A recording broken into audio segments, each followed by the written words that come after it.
Minsan sa buhay ng mga taga-Maynila, naranasan nilang ituring ng mga busabos. Pinatay ng walang dahilan. Pinahirapan hanggang bumigay ang katawan. Pinagparausan ang mga dalaga. Ang mga bata, ninakawan ng kamusmusan. Our other sister, Esther, was raped many times. Pinapila sila dyan, pinagpapatay din sila. Bubusan nila ng gaas yung isang bahay, sisindihan. Paglabas ng Pilipino sa kalye, minamasinggan. Kung nakapagsasalita lang ang mga lugar sa Maynila na nilalakaran natin ngayon, nakapangingilabot ang kahayupang dinanas ng mga Pilipino.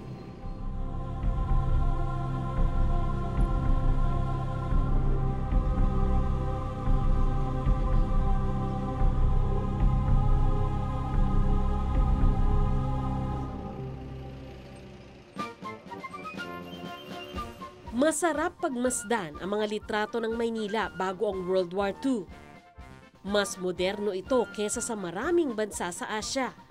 Magara ang mga gusali ng gobyerno. Nakapustura ang mga tao. Magaan ang buhay. Ito ang Maynilang kinagisnan ni former Ambassador Isabel Caro Wilson. Manila was known as the Pearl of the Orient. Talagang maganda. And the Ermita district where I live was like the Forbes Park of Manila. And my house was about a block away from Dewey Boulevard. So as children, we used to play patintero on the street. We would go biking on the boulevard. Modern yung buildings, modern yung facilities. We were one of the few cities that had air-conditioned cinemas. In fact, nung dumating ang mga Hapon dito, na-surpresa sila. Mas modern yung ibang bahagi ng Manila compared to Tokyo. December 27, 1941, inaasahan na ang pag-atake ng mga Hapon. Dineklarang open city ang Maynila para iligtas ito sa pagkasira. Maluwag na nakapasok ang mga Hapon dahil wala na doon ang mga Amerikanong sundalo. April 9, 1942, nagapi ng mga Hapon ang mga Amerikano at Pilipinong sundalo sa Bataan. From Mariveles on Bataan. Makalipas ang mahigit 2 taon, October 20, 1944, tinupad ni General Douglas MacArthur ang pangakong babalik sa Pilipinas. So we don't hit Luzon, we don't hit Mindanao. We hit here, right in the middle, at Leyte. Rizal Stadium, a baseball diamond. February 3, 1945, kumilos na ang mga Amerikanong sundalo para bawiin ang Maynila mula sa mga Hapon.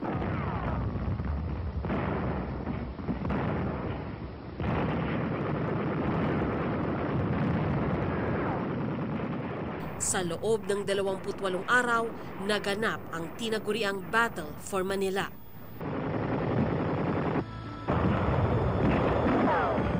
Pero dahil sa karasang pinagdaanan ng mga Pilipino sa gera, binansagan din itong Rape of Manila.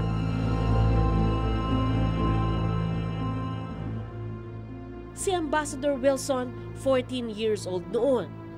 Nagtago siya sa isang eskwelahan sa Maynila kasama ang kanyang tiyahin. After 4 days, they told us to leave because Ateneo was being shelled. So, tumakbo kami sa Boulevard, Dewey Boulevard. Doon, karga-karga ko yung aso maliit, yung aking Fox Terrier. Pinatay nung Japanese. Tapos kinuha kami. Yung mga babae, dinala sa Bayview. And then yung mga lalaki sa Manila Hotel. Doon nangyari yung mga atrocities. Sa Bayview Hotel, nasaksihan niya ang kalagayan ng mga babae sa kasagsagan ng giyera.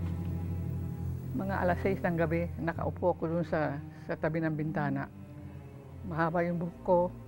I was well built. Nakaupo ko and this Japanese lit a match. Sabi niya, okay, come. So kinuha ako, dinala ko sa Peralta Apartments. Doon nandun yung mga officers. Sa palagay ko, kasi yung soldado nagdadala ng babae doon eh. So pinanik ako sa itaas at binigay ako sa isang, I guess, officer, hindi ko alam. And then he started to grope me and says, Daraga? I said, no, married. I don't know why I said it. I think my guardian angel was protecting me. And he said, dame, Daraga. And he called the soldier and he said to return me, to bring him a virgin. So the soldier brought me down and told me to wait at the foot of the stairs. There another soldier groped me again.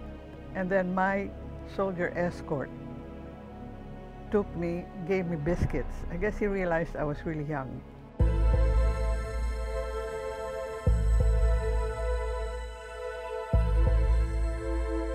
Pagbalik sa hotel, doon na raw niya naranasan ang kabayanihan ng mga nakatatandang kababaihan. So they pushed all the young girls at the end of it. There were about 35 women in that room. And every hour they would come and get women.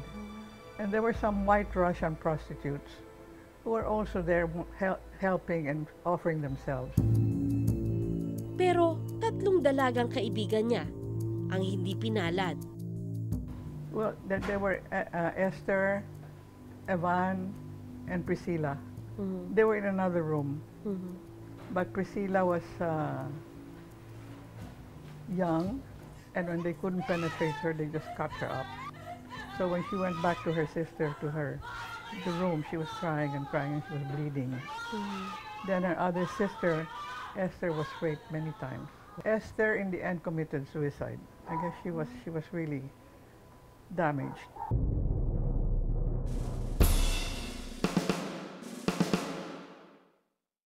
Noong mga panahon na yon, kanya-kanyang hanap ng matataguan ng mga Pilipinong sibilyan.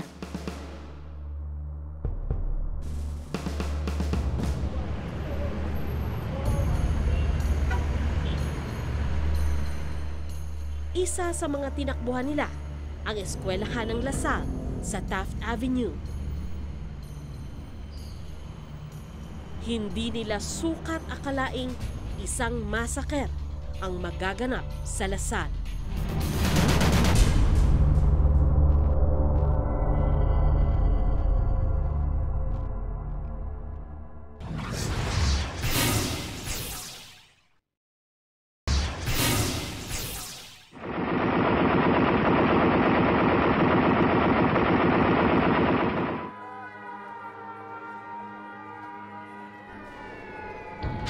Umulan ng bomba mula sa mga eroplanong pandigma ng Amerika. I lost 13 relatives. My mother was killed with a shelling. The top of her head was blown off. I saw that. Nasundan ito ng malapitang tutukan sa pagitan ng mga sundalong Hapon at Amerikano. The Japanese were prepared to stay. In fact, doon sa mga pwesto nila, they had about 6 months worth of rice. So yung fight to the death na yun, talagang walang survivors, but we'll take everybody with us. In fact, ang sinasabi nila, in fact, you could not fight for one building, you have to fight for floor by floor. So pagpasok mo ng first floor, nasa second floor yung mga Hapon. You go to the second floor, nasa third floor naman sila. Isa sa mga gusaling pinasok ng mga Hapon ang De La Salle University sa Taft Avenue. Ay, hello, Miss Sandra. Kumusta kayo? Sorry, pasok po tayo. Doon nagtago ang 40 sibilyan sa pangangalaga ng isang pari at 17 Christian brothers. Sabi ng mga brothers, no, hindi kami aalis. May mga civilians dito na inaalagaan kami. Pangalawa, matibay ang building. Pangatlo, marami sa amin Germans. So, ibig sabihin lang namin sa mga Hapones, German kami, Di ba? Hindi nila kami papatayin kasi kaalyado nila kami. Pero pinaghinalaan silang tumutulong sa mga Amerikano. Si Brother Leo, nakaupo siya sa mga boxes, no, kasama si Father Cosgrave. Nakarinig na lang siya ng tumatakbong mga alam niyo mga Hapones mabilis at sumisigaw. They were very angry. Sabi ni Brother Leo kay Father Cosgrave, Father, no, absolve me. We are going to die. Dito sa cell na to, may mga nagtago. At yung mga Hapones, binuksan to, pinalabas sila ngayon. Labas kayo dyan. Pinapila sila dyan, pinagpapatay din sila. Marami ng patay dyan. Kung titignan natin itong photograph na ito, no? Ito yung pile of bodies, patong-patong yung may upuan. Dito yan no? Ayun yung bukas na pintuan ng cellar. At ito yung pintuan na yan na may iron grill sa taas. So, kung makikita mo, puro katawan. Nagpatuloy ang massacre hanggang sa chapel sa second floor ng gusali. Actually, yung concentration ng namatay na brothers, dito talaga. Kung titignan mo, itong ating picture dito, no? Ito yung patay na brother. Dito sa mismo, itong aisle na ito, they were actually killed by the Japanese doon sa harapan ng altar. Sa isang larawan, makikitang pati ang pader ng chapel may dugo. It's possible na sa sobrang bloody nung massacre, sabi nila kumapit daw yung dugo at kahit linisin, hindi nalilinis. At sa matagal na panahon, ang daming alumni din na nagsabi sa akin, nakikita pa rin nila Isa marahil sa hindi nakuna ng kamera noong panahong iyon kung ano ang nangyayari sa loob ng tahanan ng mga Manilenyo.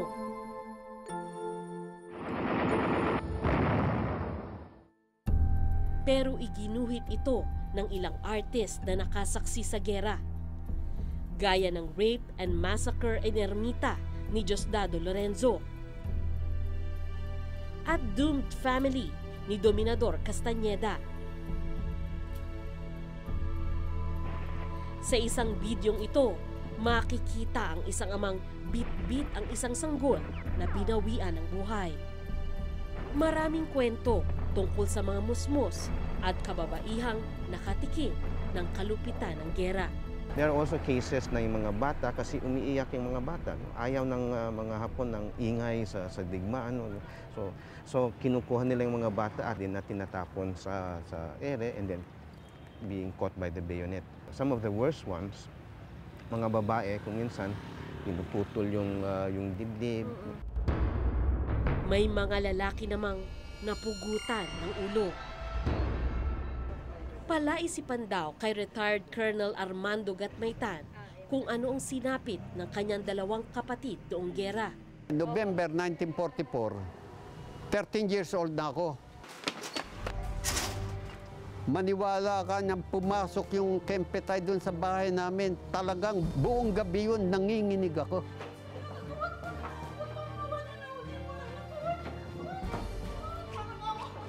Lalo na yung nakita ko na kinuha na yung dalawang kapatid ko.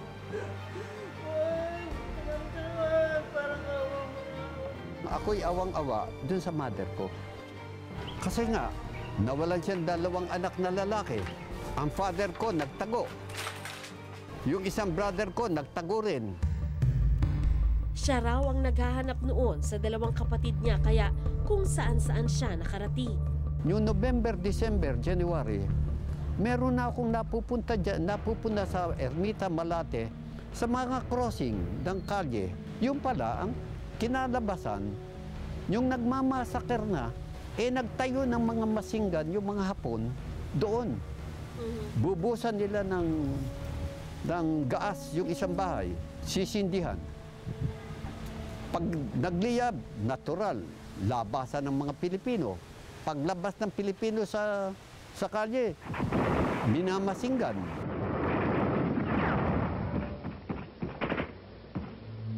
Nasaksihan daw niya ang pagsunog ng mga sundalong Hapon at may pagkakataong pang tumulong sa pagpatay ng apoy. Alam mo, siguro mga pangalawang linggo ng Pebrero, makikita mo na ang usok dyan sa bandang Ermita, Malate, Paco, Intramuros. At kung gabi, nagkataong medyo full moon, makita mo ang buwan, pula. Nagre-reflect yung apoy sa buwan. Pula, makikita mo.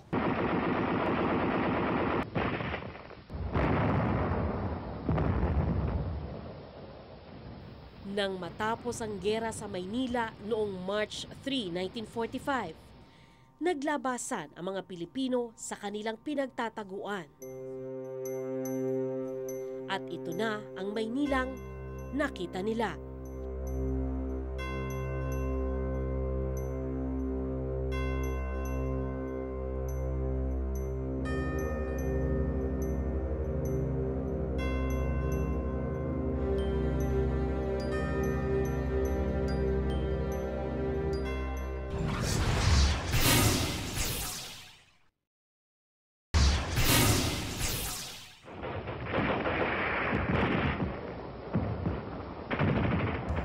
Noong mapasok ng mga Amerikano ang Maynila, isa sa mga unang nabawi nila ang University of Santo Tomas kung saan nakakulong ang mga Amerikano at iba pang dayuhan. Hindi ito naging target ng airstrike ng American forces. Pero ito ang sinapit ng mga gusaling pinagtaguan ng mga Hapon.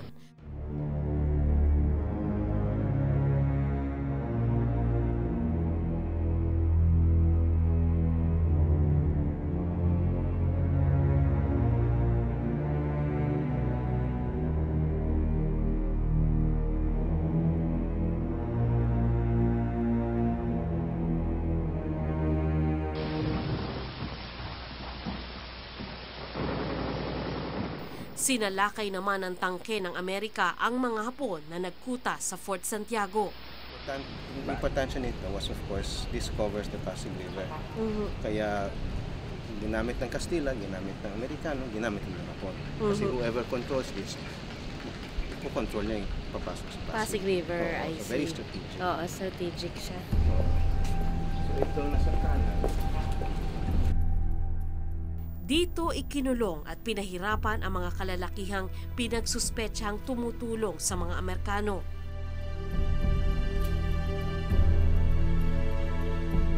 Sa dungeon ng Fort Santiago, sinasabing 600 bangkay ang nakuha matapos ang giyera.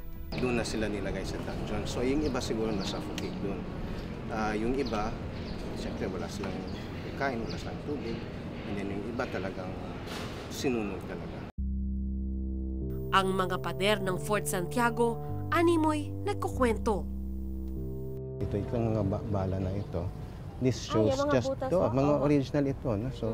So this is from the Battle of Manila. So yung mga ganito. No? This is so ito mga bala ito. No? This is maybe 50 caliber na tumamas sa semento at natanggal yung cement covering niya.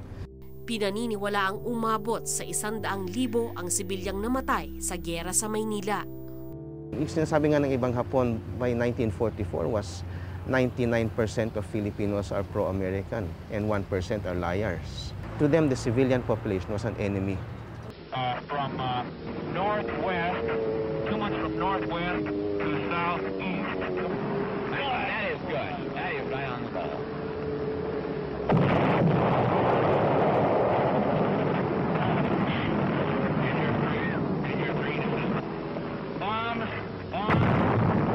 Very nicely placed.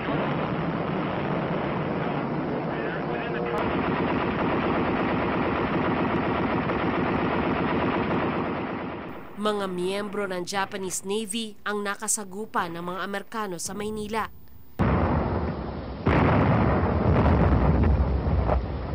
Nasa Baguio City naman noon ang pinuno ng Japanese forces na si General Tomoyuki Yamashita.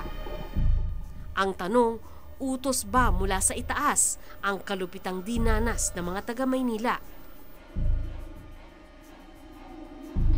This innocent-looking piece of paper translates as follows. Japanese field order of 13 February. All Filipinos found on the battlefield will be executed. But if you look at the record and if you look at what happened, hindi ito amok. This was really deliberate. But the orders were able to be reconstructed and nakalagay doon sa mga orders na yon. Ipasok mo sa isang bahay ang mga tao dito at sunugin mo yung bahay at kung sinong lalabas, barilin mo ng machine gun. And so it followed a very systematic pattern. Pangalawa ang Pilipinas sa pinakamatinding nasira ng giyera sa mga bansang kaalyado ng Amerika. Kaya para sa Executive Director ng Ortigas Foundation Library na si John Silva, tila labis din naman ang pwersang ginamit ng Amerika. I think that they could have gone around some of the more beautiful areas like Intramuros, you know. Parang they should have protected some of our heritage sites, no? Matapos man ang giyera, para kay Silva, hindi dapat kalimutan ng mga Pilipino ang kahit pa mapapait na alaala.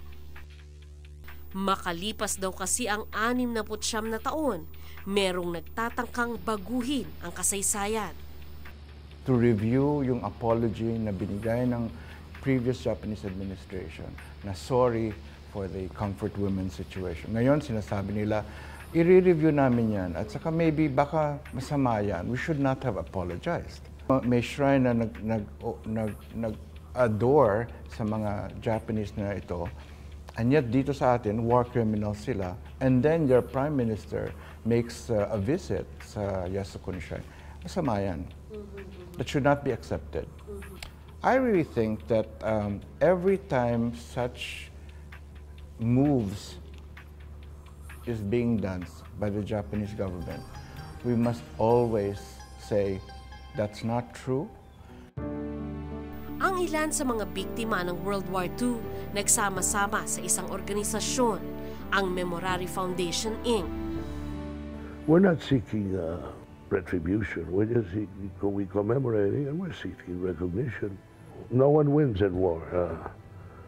No one wins in war. But we as a nation, we can be proud of the way we stood up. We suffered greatly, and we took it.